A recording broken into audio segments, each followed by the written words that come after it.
What's in a link? A presentation by William Woods to the Cambridge Semantic Web group on March 9, 2010.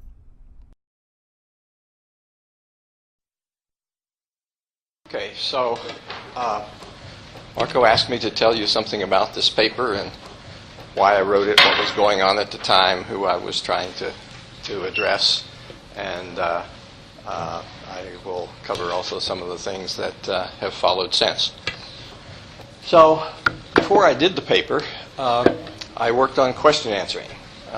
This all got started in a seminar at Harvard where one became my thesis supervisor, suggested, how would you do a natural language question answering system for a database? And I said to myself, well, if you're going to do that, you ought to know something about meaning. So I went off and I read a lot of philosophy, and I took a lot of linguistics courses. And it was really subtle. People had, at the time, syntax a little bit, but meaning was really mysterious. The best I could come up with from the philosophy literature is this quote from Carnap. To know the truth conditions of a sentence is to know what is asserted by it. In usual terms, its meaning. So the philosophers essentially say that a term has a meaning based on some ability to decide when it's true and when it's not. That's what meaning is for them. And when they do it, the truth conditions are an abstract mapping from possible worlds onto truth values. Instantiations of all possible predicates on all possible objects into truth values. And I said to myself, how can this infinite thing be represented finitely in a reasoning head? And the only thing I know that can do that sort of thing is an abstract procedure, something like a computer program, a Turing machine, a post-production system, something of that sort. So I proposed a theory of semantics, which I called procedural semantics, where the meaning is defined by abstract procedures for determining reference, verifying facts, computing values, including truth values, and carrying out actions. And it's built on top of not set theory or category theory or any of those things that have subtle complexities in their foundations, but things that we understand pretty concretely, like conditional expressions and computation of a value and if-thens and while loops and so forth, which I maintain is a much more solid foundation than set theory or category theory or even the foundations of real variables in mathematics. And it provides a principled connection between mental symbols that this reasoning engine is carrying in its head and the things that are out there in the world that they actually denote or mean. In fact, this is the first semantic theory in history that provides a principled causal relationship between meanings in the head and concrete objects in the physical world.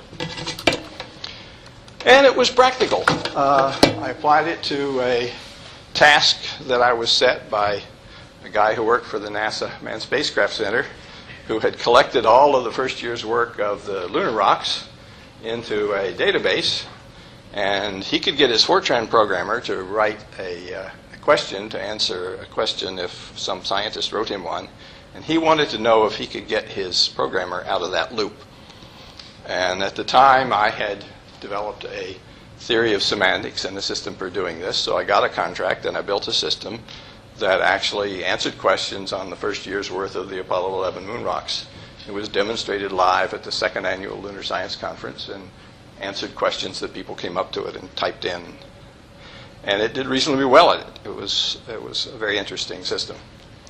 And the interesting thing about it is that its meaning representation language is an extension of the predicate calculus with generalized quantifiers that include imperative operations and actual calculations and non-standard things, not only the iota operator, but also things like a prime number of objects or more than a certain amount of objects and so forth.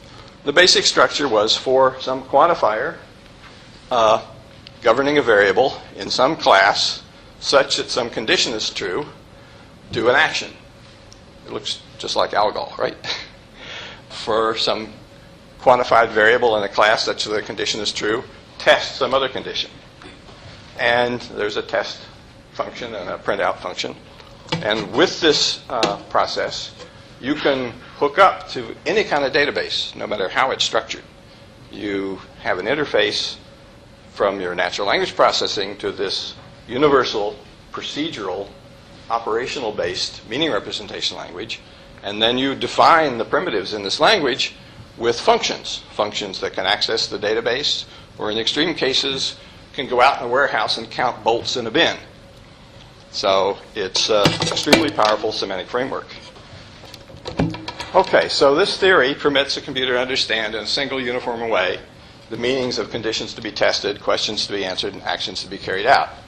And it permits a very general purpose system for language understanding that can be used with lots of different databases, and more importantly, can actually cross databases and produce queries that integrate information from multiple databases in a uniform semantic framework without having to get those databases into some common paradigm.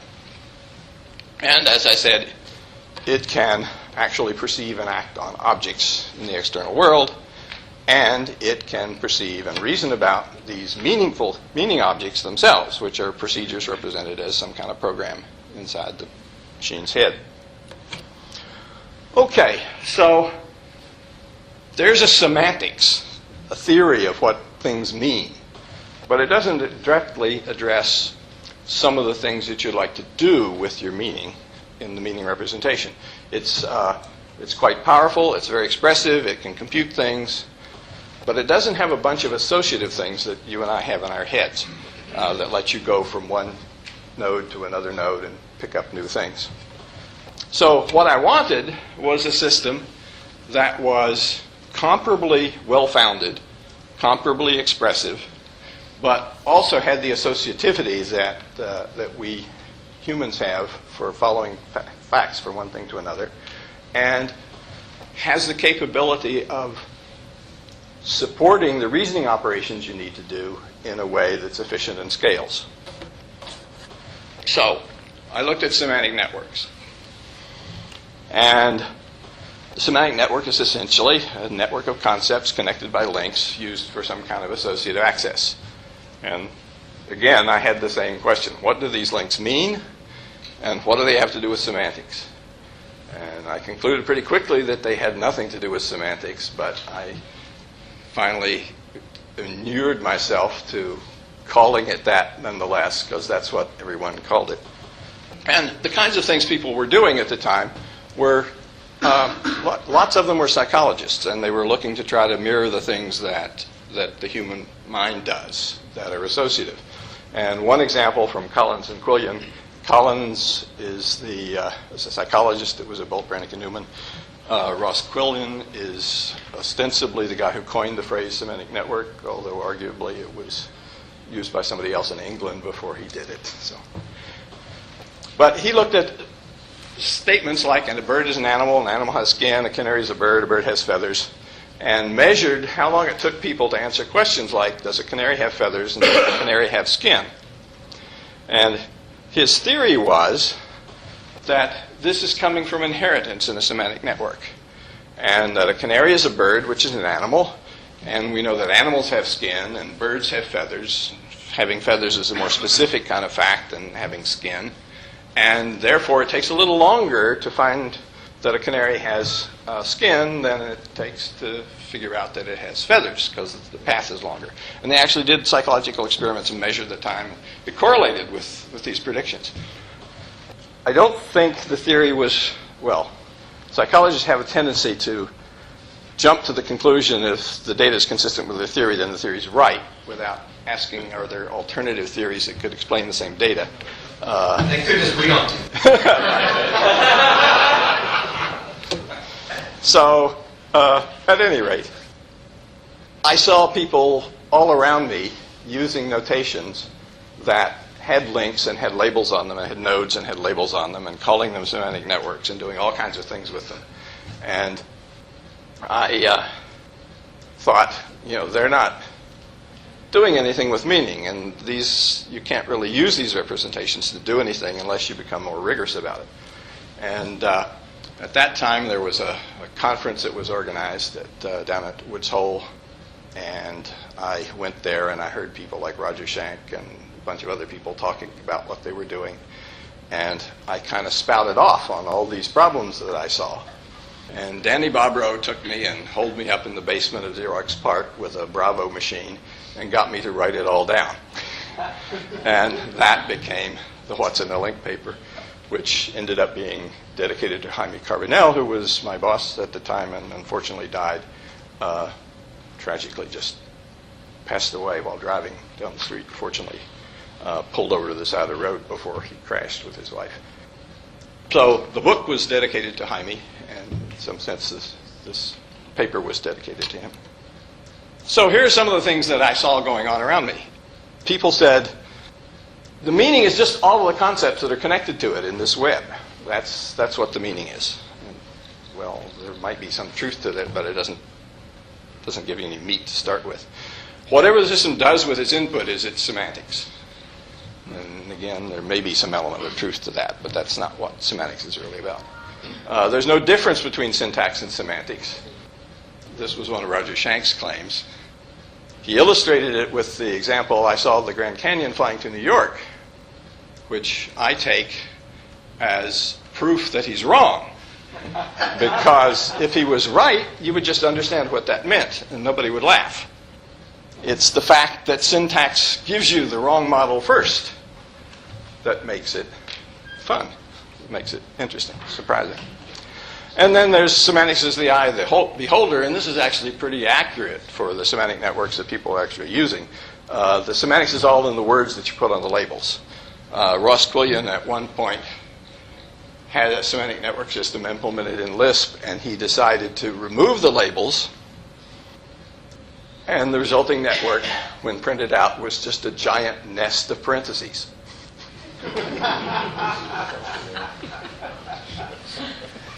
So it's right. The semantics was all in the labels. So in the paper, I characterized two populations of people that address semantics, and I called one the linguist and the other the flosser. Somewhat unfair. Not everybody's in these centroids, but these are caricatures. The linguist is principally interested in a way to represent the different meanings of a sentence that's fundamentally ambiguous. And so they're looking for some notation in which, if a sentence has two readings, I can write down the two readings and say, this is this one, this is that one, here's why they're different. And if the sentence has no meaning, because it's nonsense of some sort, then they want to have some criteria that lets them say that's nonsense because of this. The philosopher, on the other hand, is interested in the truth conditions of predicates, which he postulates in his models are already unambiguous. He's defined them. And he's interested in things like soundness and completeness of logical deduction systems and so forth. These are two parts of the problem. But they, even put together, they don't cover the whole problem. So the linguist is interested in things like, I saw the man in the park. It's got two possible interpretations. I saw the man from the park, sorry. One is, I was in the park and I saw him from there. And the other is, he's from the park and I saw him in the deli or wherever. And they're very fond of the asterisk, which they use to mark a sentence as ungrammatical. And they would say things like, the amoeba hit John with a hammer is ungrammatical because of semantic features. The instrumental with construction used here requires that its agent be plus agent. And amoebas are not marked plus agent because they don't have brains. So they call that semantics, but the machinery they use to do this theory is the fundamentally same kind of theory that you would use if it was syntactic. So they're basically using syntactic mechanisms.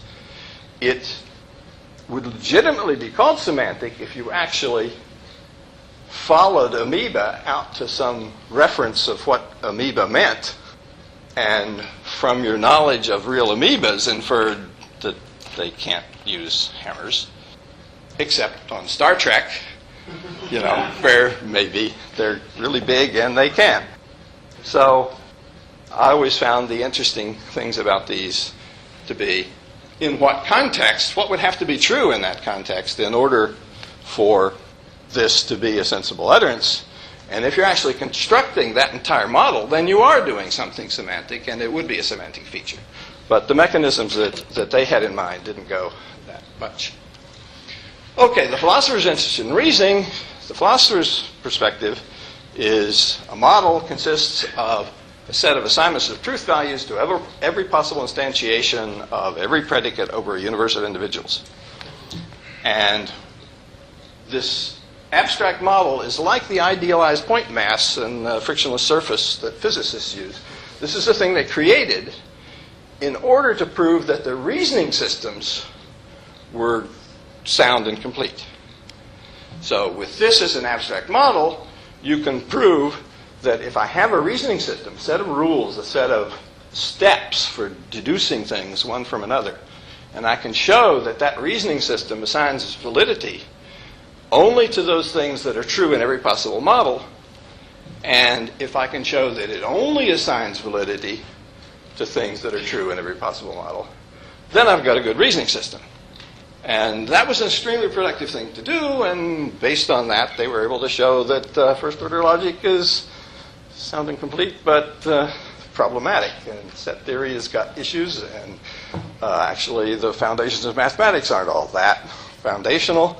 And so a lot came out of it. So what's still missing, though, if we go back to the dictionary definition of semantics, is the relationship between the symbols and what they denote or mean. And if you think about what the logicians did with their model theory, they gave us a very good account of the semantics of if-then and or and not, and the quantifiers. But they don't do anything for the semantics of snow is white. And that requires you to have something else. And the something else I proposed was procedural semantics.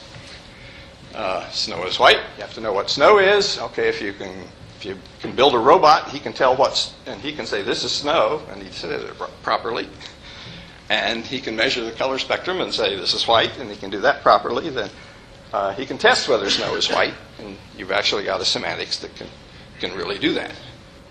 So the meaning of a proposition is a procedure for determining if it's true. The meaning of an action is the ability to do it and tell whether it's been done. And as I said, this can provide a principled sensor-motor connection to the actual physical world. Okay, back to links. So people have used links to represent attribute and value. That's what most of you think of in an RDF network. But there are other things like links between attributes and some predicate that's supposed to be true of their value, or relations in your objects, and so forth. So let me walk through some of the examples from the What's in a Link paper. You start with something very simple. John, height 6 feet, hair color brown, occupation scientist. This is the kind of data you're all accustomed to seeing and thinking about. And then I said, well, what happens if you don't know his height, but you know something about his height? He's greater than 6 feet. Well, a lot of people wouldn't hesitate to just go ahead and put greater than 6 feet into the value slot. But if you do that, you're either doing something totally silly, or you've made a huge mental reinterpretation of what your entire system is doing. The things at the end of links are no longer values now. They're predicates that are true of values. And you can think of those values you had before as little identity predicates that say that identity is true of this value. So you can actually make this leap, do it consistently, have a new consistent model, but it's a little more subtle than the one you thought you had. And now it handles all the stuff it handled before, plus it can handle these predicates. So you can put in constraints on values that you only know a little bit about. And this is a very important thing when you're collecting data, because you've all had the experience of trying to fill out some form, and at some point the options that the form gave you didn't include the right one. I used to use a cartoon of the guy who had absolutely no hair looking at the hair color choice on the, on the driver's license application. My favorite one was a database that Xerox had of copiers. And the copier database had two addresses. One, it says where the copier is, so the serviceman can go fix it. And the other says the billing address. It says where do you send the bill so you get the money. Well, they had a copier that was installed on a barge that went up and down the East Coast on a regular schedule.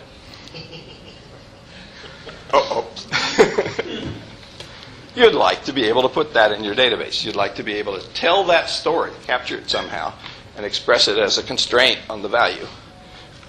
And you don't always have the real value. Okay, what if you don't know either John or Sue's height, but you know a relationship between the two? Now, the transformation I just made doesn't quite do that yet. So now you have to want to say something like height of John is greater than the height of Sue. So now, maybe what you do is you take the link from John, named height, and you say that the thing at the end of that link is not a value, it's not a predicate, it's a role. It represents the thing that is John's height. And now you can say, oh, here's the height of John, and here's the height of Sue, and now I can insert a relationship between those two that says this one's greater than that one. So again, we've been able to make a backwards compatible extension of our semantic model if we're really careful about it. It's much more subtle than we thought even the time before, but it still works. But then, what do we do with this relationship of greater that we just put in there? This is no longer an attribute value. We're asserting a fact by putting a link in. We were sort of asserting facts when we put links in before, but we're thinking of them as attributes, or thinking of them now as these pointers to roles. So we're not really saying that there's a hit role that's equal to Mary on John. That's the way we would have to interpret it if we were using the model we just did on the last slide. That's not what we're intending to say. We're intending to just assert that there's a hit relationship between John and Mary, just like we asserted that there was a greater relationship between the two heights. And sometimes you see people, I saw people, putting both of these kinds of things in the same slide, same picture in the paper, with nothing to tell the reader, or certainly not an engine that was trying to look at this. You got to treat one of them one way and the other one another way.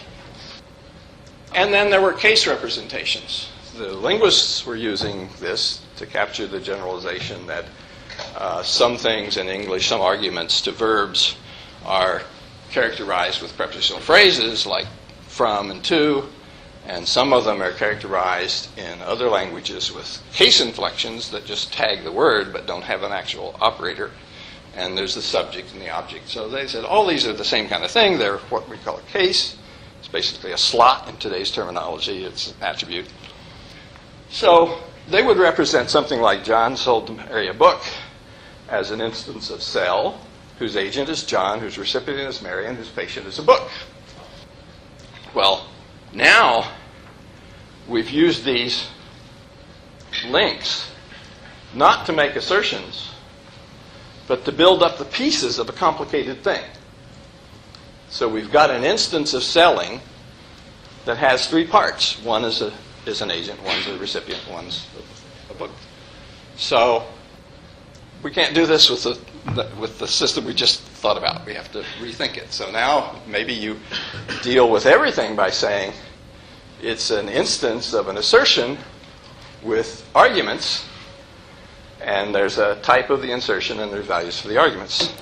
And then you find people using on the same page with exactly the same structure the schema that defines the data model constraints on the use of this structure. So the agent of a cell is a person, the recipient is a person, the object is a thing. So I simply went through a sequence of these things and pointed out how what you're thinking about has to change depending on how your ambitions or what you want to express. And finally, I came out with the case of some node has an ID, has a super C link to telephone, has a color link to black, and the question is this a description of a black telephone, or is this an assertion that telephones are black? And without some additional machinery, some bit, some extra piece of notation somewhere in there, you don't know which way this ought to be interpreted. And I pointed out that you also need to deal with this subtle phenomena that the philosophers and logicians had come up with called intension, with an S, not a T, which is something that stands between the logical predicate or the word that you use and the actual object in the real world that constitutes in some sense its meaning or its denotation, the thing that it means. And the classical example is the morning star and the evening star, which I think Church described as probably discovered by some Babylonian astronomer that these were actually the same physical object in the heavens. But if they meant the same thing, you wouldn't have needed an astronomer. A semanticist could have told you. So the point is, they mean something different, but they have the same referent. They denote the same thing in the real world. So you have to have these mental entities that have a meaning that's other than the thing that they denote. It has to do with how they carve that thing that they denote out of the world of your perception. So the morning star is the one you see really early in the morning. And the evening star is the one you see really early in the evening. And it's a consequence of the world, not of the logic or the meaning, that they happen to be the same object in a much richer theory.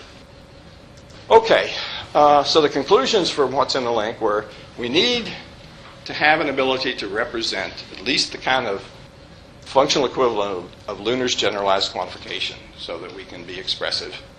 We need to represent propositions without committing to whether they're true or not. We need to represent descriptions of individuals without commitment to saying that they exist. And we need to be able to represent intentional entities like the morning star and the evening star. So the challenge, which I've been thinking about for a long time since, is there a way to get the best of both worlds? Can we create a representational system that is like logical deduction, and it has the kind of rigor and formalness that logical deduction has, but also has the associative retrieval and the intuitive character that associative networks have?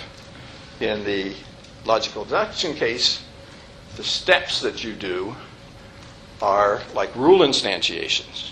You're consciously applying rules, and when you do it, you're aware of it. You know you're doing work, and you think about it. On the associative side, something's happening largely subconsciously. Something is following pointers from thing to thing to thing in your head. Subtle psycholinguistic experiments can show that something's going on there that takes time, and sometimes takes more, sometimes takes less. But it's largely below our level of consciousness, and we don't know how it works. But it does magic things for us. It pops out the word that fits the crossword puzzle slot. It reminds us of the thing that we were trying to remember that took us 2 minutes to come up with, and then suddenly it's there. So I've been trying to figure out ways to replicate that kind of reasoning that we do subconsciously to supplement the kind that we do deductively. And most of what we do is actually that subconscious, instantaneous kind. And it's the kind of thing we have trouble getting computers to do. They're really good at following rules and chaining them together, better than we are. But they're not as good as we are at this other stuff. So enter a project called KL1 that we started at Bolt, Brannick, and Neumann. And the original goal was to try to create the infrastructure for a reasoning agent that would organize and store everything that agent had to know and enable you to find things in it. And it had something we called structural inheritance networks. It made a distinction between primitive and defined concepts. It made a distinction between concepts and roles, number restrictions, value restrictions. And most importantly and uniquely, it had classification algorithms, most specific subsumer algorithms. By knowing enough about the meanings of our notations, we could actually reason that this description is more general than that one. And with that reasoning, we could organize everything we knew by generality. And we could ask of a given description, what are the most specific things that are more general than that description? Those are the MSSs. And what are the most general things that are more specific than this one? Those are the most general subsumees. And you can organize your entire collection of concepts with this kind of structure. And nicely, it seems, after many years of working on this, you can look things up in that structure with the kinds of log n behavior that you can do with a binary search. And the nice thing about it is this is a partial order. This is a very complicated partial order. So binary search doesn't work on it. But with this particular kind of partial order, you can get something like it that has similar computational properties. So the original goals of KL1 were to be this organizing structure for a reasoning system. We wanted to efficiently associate things so you could do associative retrieval. We wanted to support that kind of subconscious reasoning that people do so well. We wanted to support high-level perception, the kind of thing you do when you realize what's going on in the world and how the pieces relate to each other. We wanted to automatically classify the situation we're in terms of all the things we knew, so that the most specific things we know that apply to the current situation get found efficiently. And we wanted to have inheritance of attributes and rules and all that good stuff.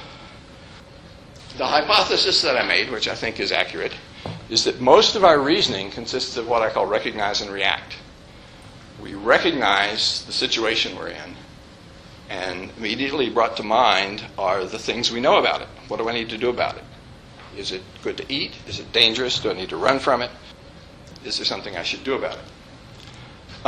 Deductive reasoning happens much less often. This kind of reasoning happens constantly. And even when we're doing deductive reasoning, we're using this recognize and react to decide what should be the next step in our deductive chain. So it's the fundamental inner loop of reasoning and thinking. And so it's important to be able to recognize these known situations quickly and efficiently. It's something that we've been evolved to do well. So here's some issues. How does a reasoning system find relevant pieces of information when it knows millions of things? How does it acquire and organize all those items? How does it integrate new information into the previous knowledge? And how does it use this knowledge structure to impose structure on the situations that it finds itself in, that perceives itself in the world? And again, the answer is taxonomic subsumption. Organize the concepts by generality in a conceptual taxonomy, and use this structure to organize all of your rules, all your facts, and use the subsumption algorithms to build it, and to assimilate new things into it, and to find things in it when you're using it to function. So, for example, you'd organize all the pattern parts of all your rules into a conceptual taxonomy, classify your current sub-goal into this taxonomy, find the most specific rules that apply to the situation you're in, choose a rule, do what it says, lather, rinse, repeat. So KL1 was unique in the world at its time in having this ability to automatically take a concept and decide where it belongs in the taxonomy, and then inherit whatever you would inherit from that point in the taxonomy. Every other semantic network system, frame system, and so forth, you consciously put something at some place in the taxonomy, and then it would inherit from where you put it. So this was a fundamentally new kind of thing. And these two algorithms, the MSS and the MGS, were what it takes to do it. KL1 took a tangent at this point. Ron Brockman and Hector Levesque decided they wanted to make it declarative instead of procedural, and so they decided to put it on a foundation of first-order logic and use extensional set inclusion as their model of subsumption. And my take is that thereby they inadvertently signed up to do first-order logic, complete reasoning. And so the thread that took off at that point and ultimately culminated in terminological logics and description logics was, if you really constrained the expressive power of your representation, you could get a certain class of inferences that it was complete and sound with. But after people all over the world, logicians love this, proved this and that sort of expressive power was intractable in this and that way, the upshot was almost everything of interest was intractable and not really feasible. And I was off doing startups at this point and not paying a whole lot of attention to what they were doing. But when I went back to look and see what had happened, they had thrown away all these intuitions about how the structure is supposed to support your reasoning and how you're supposed to associate something to the other thing, and replaced it with big expansions of complicated logical expressions that themselves were getting big. I had always assumed that the numbers that they were intractable with respect to were the size of the taxonomy. But I found out they were the size of individual concepts. So I went and thought and rethought the process and wrote a paper in 1981 I called Understanding Subsumption Taxonomy, where I revisited the original goals. I want an efficient principled methodology for organizing knowledge, and I want it to handle intentional subsumption, not extensional. That's where they ran into trouble.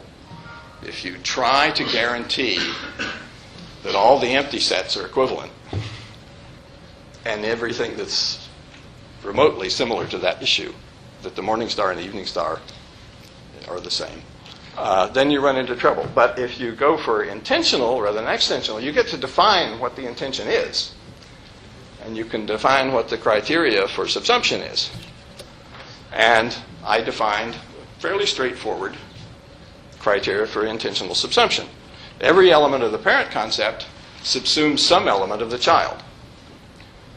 And the necessary conditions for the child entail some set of sufficient conditions for the parent. So that says, if you've got one of the children, then you know it's underneath the parent. And it turns out you can get tractable algorithms for this. It's not complete in the first order logic sense of completeness, but that's not what we're looking for.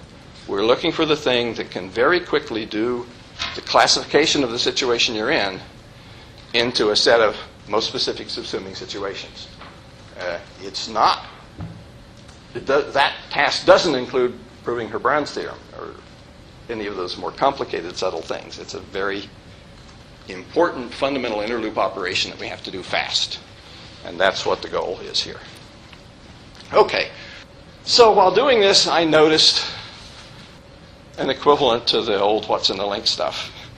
You see people writing down things like birds have wings, people need vitamins, people live in houses, a person broke a window.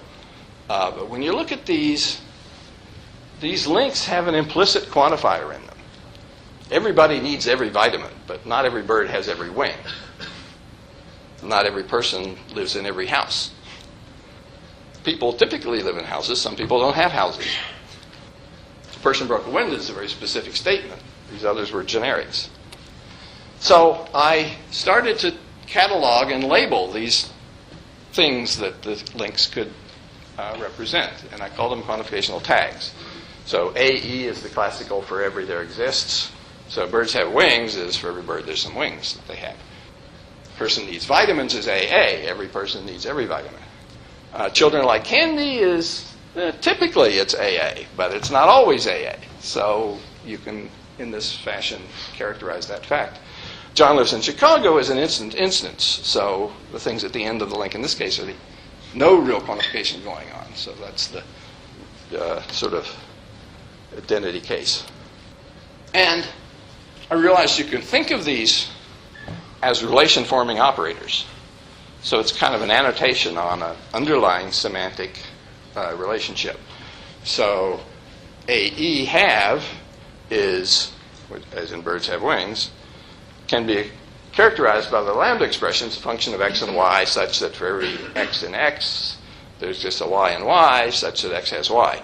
So you can give a formal definition for each of these quantificational tags. And you could actually use these as annotations on RDF schema to make manifest the hidden quantificational import that somebody buried in a link name. And the reason this is important is because if you want to write a classifier, and the classifier is going to go and decide, is this concept more general than that one, you don't want it to have to unpack the link and understand its semantics and go figure out whether there's a quantifier embedded down in there in order to use it. Okay, so the quantificational tags give you a nice, clean separation between the stuff that the classifier needs to know, the basic logic quantificational structure, and the domain-specific relationships, which it can still treat as a black box. And it also forms a contract between the person who's entering the data and the way the engine's going to treat the data later.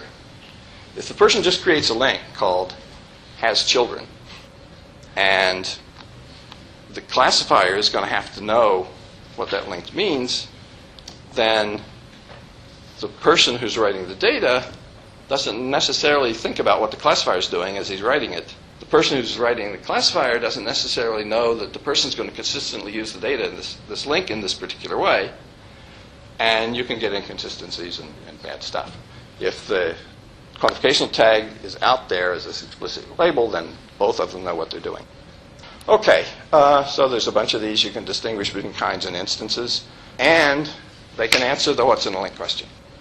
So if I have N12368 and it says it's a modifier instance kind of telephone and it's a modifier color black, that's a description of a black telephone. If it says it's an II name telephone and it's an AI color black, that's an assertion that telephones are black. And these tags tell you which of these links are making assertions, which of these links are putting together pieces of a larger structure. Everything that you're using these links for is laid out now in this tag. So I commend that insight to you when you're thinking about RDF and what you do with it. I won't go into much detail. This particular example is subtle, so it may throw you a bit. But the MR relationship, the value restriction, it says a person whose sons are professionals. That's a restriction relationship. All of their sons are professionals. You have to know that it's got that MR relationship in order to figure out that person whose sons are professionals subsumes woman whose children are doctors, even though sons are a kind of children going what's intuitively the wrong way. Every other case of subsumption, the links all go the same way, except this one, or maybe a few others like it. And you have to know that that's what the quantifier is doing in order for the classifier to get this right. Okay, so the conjecture is that this kind of subsumption technology can provide an efficient knowledge management for large-scale automated reasoning that would be fluent at different levels of generality, which is something that first-order logic is not. And consequently, all things like RDF and semantic web notations aren't either. It's scalable to large knowledge bases. It can automatically assimilate new information. It can integrate different reasoning paradigms, plausibilistic, probabilistic, deductive, abductive. And it can support this kind of rapid reactive reasoning. My fundamental observation is the range of open problems is not something that we're going to solve with just the careful use of a few already well understood things like first-order logic and probabilistic reasoning. We're going to have to forge some new tools to do it. I have a paper on my website called Don't Blame the Tool. It goes into a great deal of detail about why first-order logic isn't enough and isn't what you want, and you need to create some more stuff. And finally, there's a really interesting, powerful, practical application of this in a search technology that I developed at Sun. When you combine it with a specific passage retrieval algorithm, it can dramatically improve people's access to online information. But that's another talk. Thank you.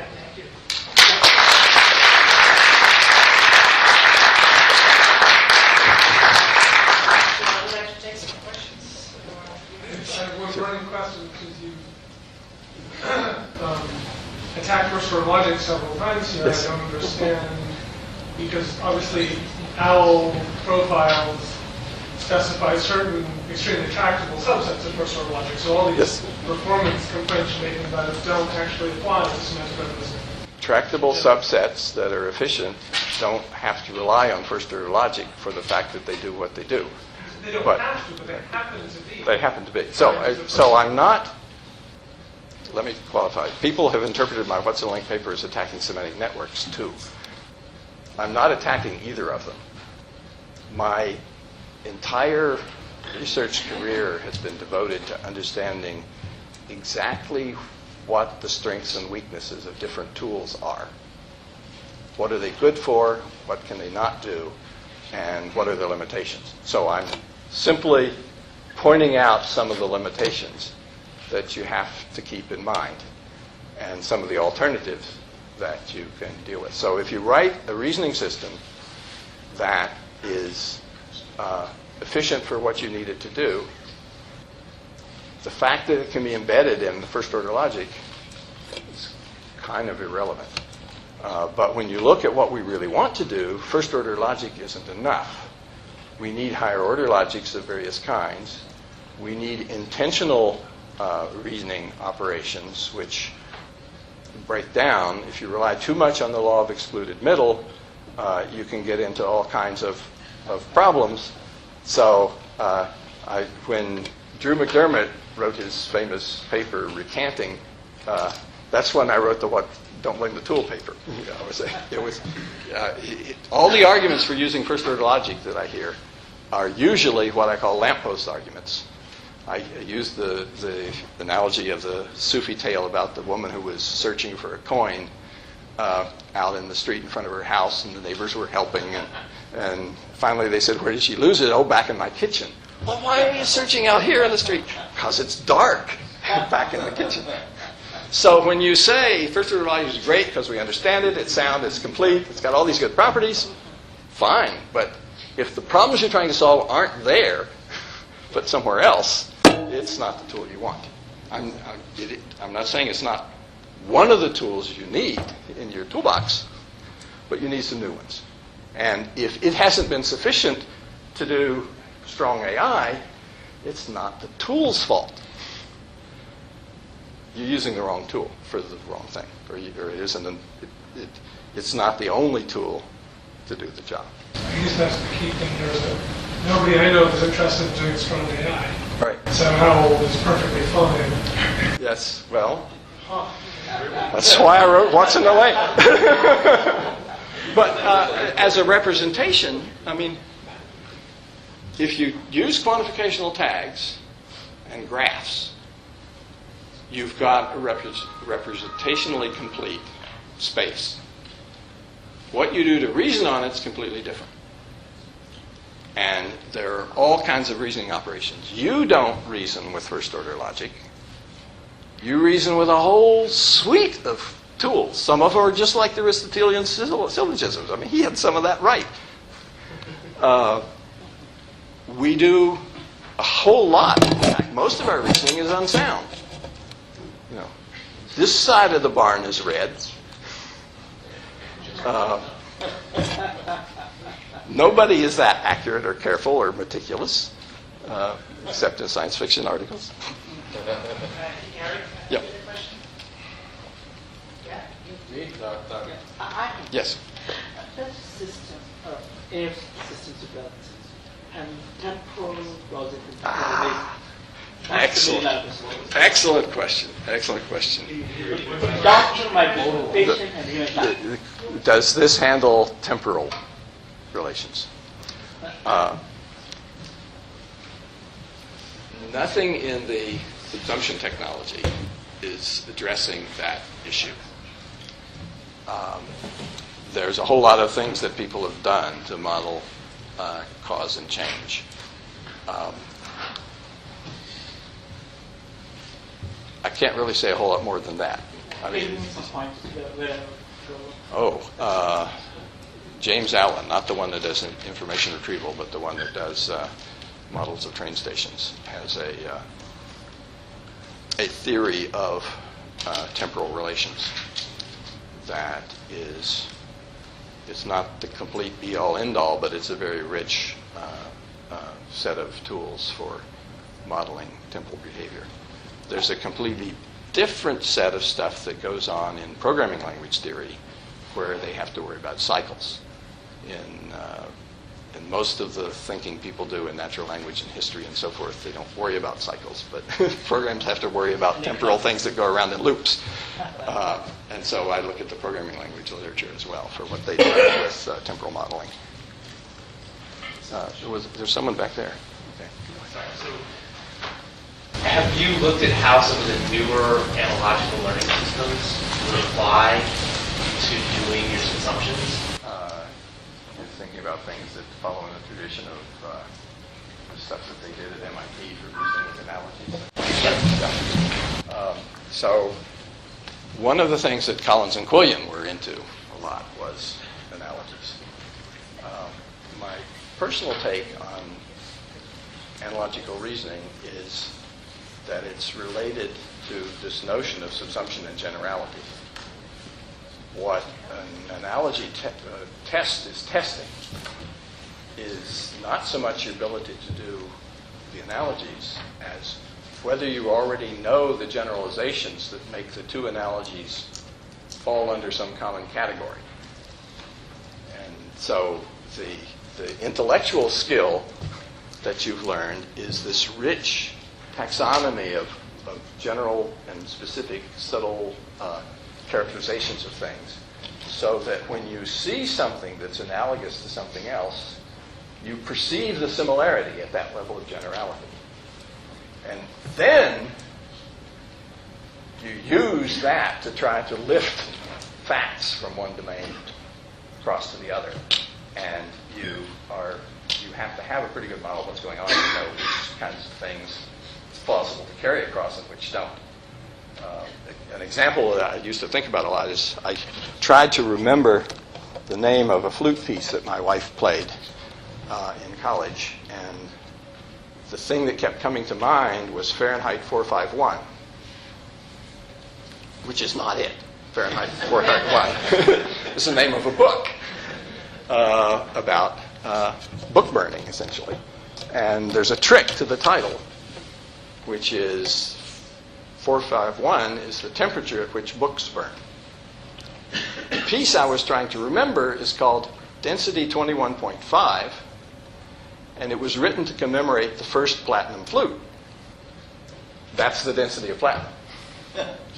So the story that makes those titles interesting is the same story. And I was getting cognitive dissonance or interference or some kind of a clash at that level between those two stories, which meant almost means the first time I heard it, I created that abstraction. The second time, I linked it to the same one. So it's the ability to do that kind of thing that supports the analogy. You and then you. Okay. Here, the subduction technology, you mentioned this state-of-the-art semantic web reasoner, which based on Tableau algorithms. Tableau algorithms. As far as I know, Tableau algorithms don't do anything about generality. They're an efficient reasoning, first-order reasoning technique. If you look at resolution-type theorem proving, there's a strong kinship to this kind of subsumption. The thing that relates the non-ground literals to the ground literals is a kind of subsumption relationship. And the thing that you're doing as you're doing unification, as you're moving through the proof, amounts to creating common subsumes of two more general structures. So the whole intuition behind resolution theorem proving is playing with this space. The Tableau reasoners are more of sort of divide and conquer type table-driven algorithm for doing the reasoning.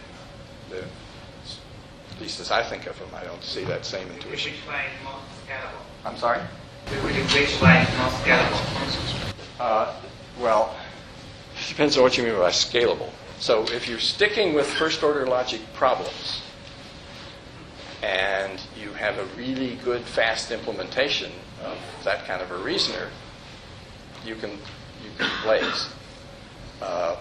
When Alan Newell was doing their logic theory machine, he and Simon wrote a program to prove theorems from Principia using a kind of AI approach, and managed to prove, I think, a quarter of them or something like that. Hao Wang at Harvard wrote a Gensen-style algorithm, which is similar to the Tableau method, and did them all in less than an hour or something like that.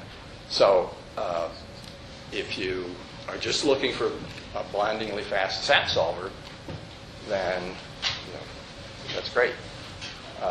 But if you want to start reasoning with a higher order logic, you want to start having meta rules about what it is you're trying to prove interact with the proof. Then you're just out of that space. You're into another place, and you need other algorithms. Thank you again for coming, and thank you, Bill, for presenting.